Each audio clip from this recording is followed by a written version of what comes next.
మీ business ఏదైనా మీ ఊర్లో promotion చేయాలంటే అది సుమన్ టీవీతోనే సాధ్యం. ఇప్పుడే సంప్రదించండి.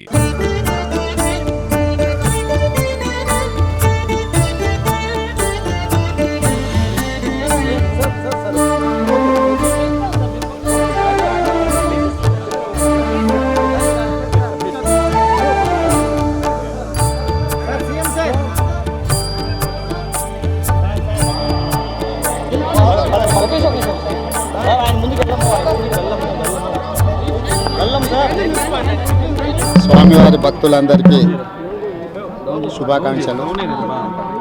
తెలంగాణ రాష్ట్ర ప్రభుత్వం ఏర్పడిన తర్వాత స్వామివారి దర్శనం చేసుకోవాలని ప్రయత్నం చేసిన ఎన్నికలు స్థానిక పరిపాలనలో కాస్త సమయం దొరకకపోవడం వల్ల ఈరోజు స్వామివారిని దర్శించుకున్నాం.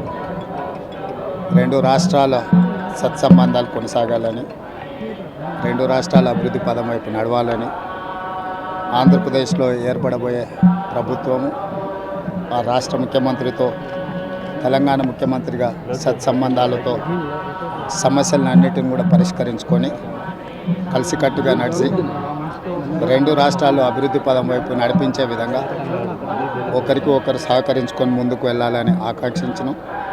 అదేవిధంగా తెలంగాణ రాష్ట్ర ప్రభుత్వం తరఫున కొండ మీద ఒక సత్రం నిర్మాణము, కళ్యాణ మండపం నిర్మించి తెలంగాణ నుంచి వచ్చే భక్తులకే కాకుండా దేశం నలుమూలల నుంచి స్వామివారిని సందర్శించుకునే భక్తులందరికీ కూడా సౌకర్యాలు కల్పించడంలో తెలంగాణ రాష్ట్ర ప్రభుత్వం కూడా భాగస్వామ్యం తీసుకోవాలనుకుంటుంది. ఈ ఫలితాల ప్రక్రియ ముగిసిన తర్వాత తప్పకుండా తెలంగాణ రాష్ట్ర ప్రభుత్వం తరఫున సత్ర నిర్మాణానికి అవకాశం ఉంటే కళ్యాణ మండపం నిర్మించి స్వామివారి సేవ కొనసాగించాలని రాష్ట్ర ప్రభుత్వం భావిస్తుంది.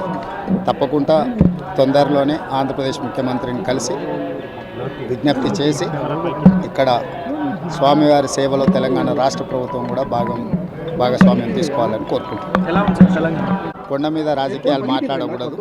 తప్పకుండా మంచి వాతావరణం ఉంది, వాతావరణం కూడా అనుకూలించింది.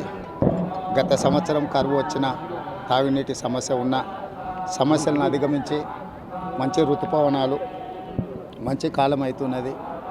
వానలు పడాలి, పంటలు పండాలి, రెండు రాష్ట్రాలు సుభిక్షంగా ఉండాలనే మా ఆలోచన. ప్రకృతి కూడా సహకరిస్తుంది. తప్పకుండా పాలకుల మనసులో ఎలాంటి స్వామివారు ఒక ఆలోచన కలిగించి తప్పకుండా ఆ ప్రాంత రైతులకు సహాయం చేసే విధంగా వానలు పడి పంటలు పండుతాయి. మా ప్రభుత్వ కార్యాచరణ కూడా ప్రధానంగా రైతాంగాన్ని ఆదుకొని దేశం యొక్క సంపదను పెంచాలనేది మా ఆలోచన. ఆ విధంగా ముందుకు సాగాలని మా ప్రభుత్వం భావిస్తుంది.